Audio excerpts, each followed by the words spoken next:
Hello everyone, welcome to my channel.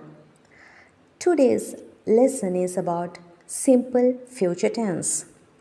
Have you remembered that we have already learned about simple present tense and simple past tense?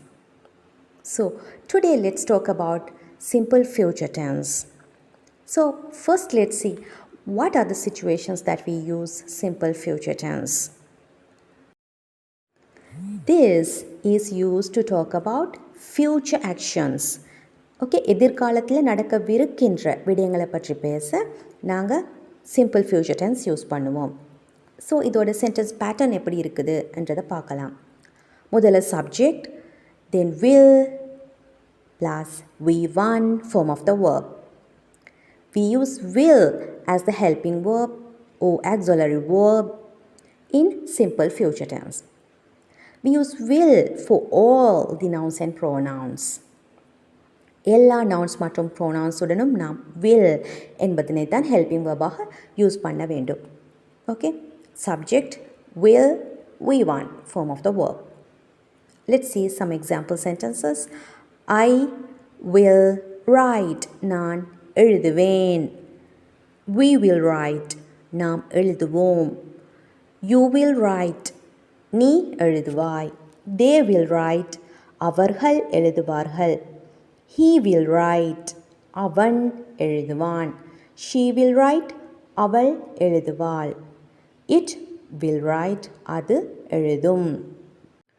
So, it's very easy to make simple future tense sentences, isn't it?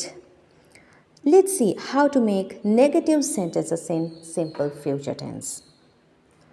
I will not write, நான் எழுத மாட்டேன்.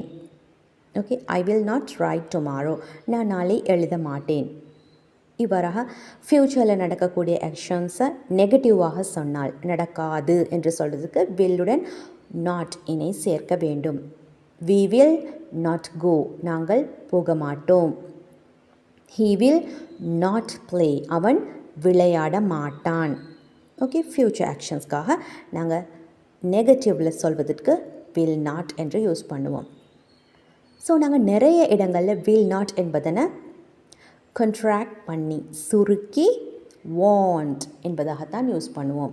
That is the modern English. நார்மலாக அந்த விதமாகத்தான் நாங்கள் use பண்ணுவோம். Want, I want right, நான் எழுத மாட்டேன். தே வாண்ட் கோ, அவர்கள் போக மாட்டார்கள். ஷீ வாண்ட் ப்ளே, அவள் விளையாட மாட்டாள். ஸோ வில் நாட் என்பதை நாங்கள் காமனாக வாண்ட் என்பதாகத்தான் யூஸ் பண்ணுவோம். Understood? So this is the negative form of simple future tense. Next, simple future டென்ஸில் கொஸ்டின்ஸ் எப்படி ஃபார்ம் பண்ணுறதுன்னு பார்க்கலாம். அதுக்காக ஒரே ஒரு difference, such as in simple present and simple past tense, அதோட ஹெல்பிங் வேர்பின சென்டென்ஸோட பிகினிங்க்கு கொண்டு வர வேண்டும். So what is the helping verb here? Will. Okay, future டென்ஸில் நாங்கள் யூஸ் பண்ணக்கூடிய ஹெல்பிங் வேர்ப் வில். ஸோ சென்டென்ஸோட பிகினிங்க்கு வில் அப்படின்ற ஹெல்பிங் வேர்பை கொண்டு வரும் இடத்து அந்த கொஸ்டின் சென்டென்ஸ் ஃபார்ம் ஆகிடும். Okay, will subject, then V1. Will subject V1. Will you write, நீ எழுதுவாயா? Will you write the exam, நீ எக்ஸாம் எழுதுவாயா? Will he write, அவன் எழுதுவானா? ஓகே, வில் ஷீ கோ, அவள் போவாளா? இதே மாதிரியாக எங்களுக்கு கொஸ்டினை நெகட்டிவாகவும் கேட்கலாம். ஓகே, அவள் போக மாட்டாளா?